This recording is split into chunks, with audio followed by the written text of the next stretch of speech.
মাইকে ঘোষণা দিয়ে যুবদল নেতার প্রকাশ্যে চাঁদাবাজি ও অস্ত্র হাতে মহড়ার ঘটনায় 4 জনকে গ্রেপ্তার করেছে পুলিশ। রোববার ভোররাতে উপজেলার বিভিন্ন এলাকায় অভিযান চালিয়ে তাদের গ্রেপ্তার করা হয়। তাদের মধ্যে একজনের কাছ থেকে একটি রামদা জব্দ করেছে পুলিশ। গতকাল শনিবার দেশীয় অস্ত্রসহ দলবল নিয়ে শ্রীপুরের এমসি বাজারে এসে চাঁদা তোলেন উপজেলা যুবদলের সদ্য বহিষ্কৃত সদস্য জাহাঙ্গীর আলম। প্রকাশ্যে চাঁদাবাজির ঘটনায় ওই বাজারের ব্যবসায়ী হযরত আলী বাদী হয়ে একটি মামলা করেন।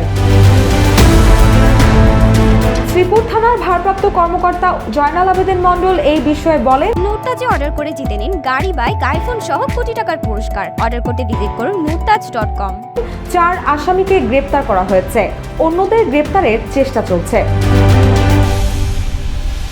গ্রেপ্তার হওয়া ব্যক্তিরা হলেন উপজেলার মোলাইদ মধ্যপাড়া গ্রামের দুলাল উদ্দিনের ছেলে হাশেম, আইন উদ্দিনের ছেলে আসাদুল ইসলাম, সমীর উদ্দিনের ছেলে সুমন মিয়া এবং টেপির বাড়ির গ্রামের দেওচেলা এলাকার মোহাম্মদ মাইজ উদ্দিনের ছেলে হৃদয় হাসান।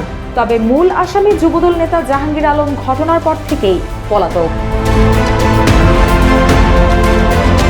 বাজারের কয়েকজন ব্যবসায়ী জানান, মাথায় লাল গামছা পেঁচিয়ে গতকাল বিকেল 4:45টার দিকে জাহাঙ্গীর ও তার লোকজন বাজারে আসেন। তারা এমসি বাজার ইউটার্ন থেকে মহাসড়কে মিছিল নিয়ে বাজারের উত্তর পাশে স্বপ্নপুরী হোটেলের সামনে আসেন। সেখানে একটি প্লাস্টিকের চেয়ারে দাঁড়িয়ে জাহাঙ্গীর ব্যবসায়ীদের উদ্দেশ্যে বক্তব্য দেন।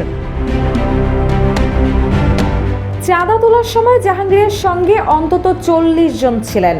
তাদের বেশিরভাগের হাতে ছিল রামদা, লোহার রড, ছুরি ও অন্যান্য দেশীয় অস্ত্র। তারা হঠাৎ এসে বাজার নিয়ন্ত্রণের ঘোষণা দিয়ে চাঁদা তোলা শুরু করেন। ব্যবসায়ীদের কাছ থেকে 300 থেকে 1000 টাকা করে চাঁদাও নেওয়া হয়। এই ঘটনার একটি ভিডিও সামাজিক যোগাযোগ মাধ্যম ফেসবুকে ছড়িয়ে পড়ে।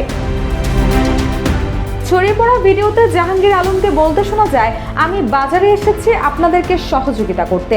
আজকের পর থেকে এই বাজারের সব কন্ট্রোল আমি করব। আজকের পর থেকে এই বাজারের সব কন্ট্রোল করব আমি। কে ডাকছে, কে না ডাকছে সেটা আমার জানার বিষয় নয়। আমার নেতৃত্বে এই বাজার চলবে।